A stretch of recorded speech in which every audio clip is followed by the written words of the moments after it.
Au nom du Père et du Fils et du Saint-Esprit. Amen. Venez, Esprit Saint, remplissez les cœurs de vos fidèles et allumez en eux le feu de votre amour. Envoyez votre esprit et tout sera créé et vous renouvellerez la face de la terre. Prions. Ô Dieu qui avait été conçu du Saint-Esprit, faites que par ce même esprit, nous obtenions l'amour et la connaissance du bien et qui remplisse de ses divines consolations par le même Jésus-Christ notre Seigneur. Amen. Évangile de Jésus-Christ selon saint Luc.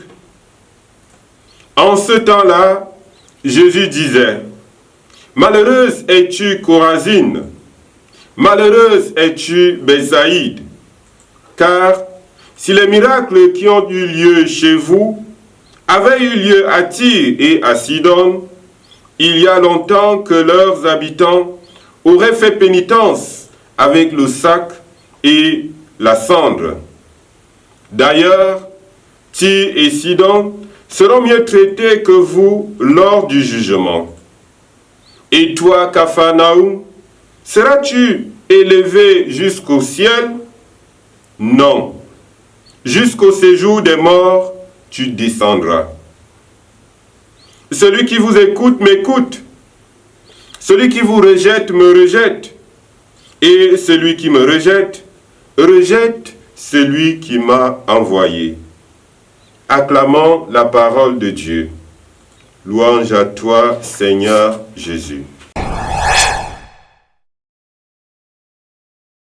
Bien-aimés du Seigneur, dans l'évangile de ce jour, après avoir exposé les conditions de pauvreté et de fraternité exigées pour la liberté de la mission des disciples, Jésus les prépare à affronter le rejet dont il a déjà lui-même souffert. Mais il leur montre qu'ils trouveront la force de persévérer dans la mission grâce à leur union profonde avec lui. Pour saint Jérôme, l'assiduité à la lecture de la parole de Dieu conduit à une grande intimité avec Jésus.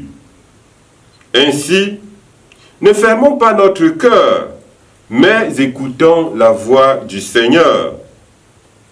Prenons l'engagement de lire aujourd'hui une page de l'Évangile, afin que la méditation de la parole de Dieu nous pousse à nous remettre chaque jour à l'écoute des textes inspirés par Dieu lui-même. Que Dieu Tout-Puissant vous bénisse, le Père, le Fils et le Saint-Esprit. Amen.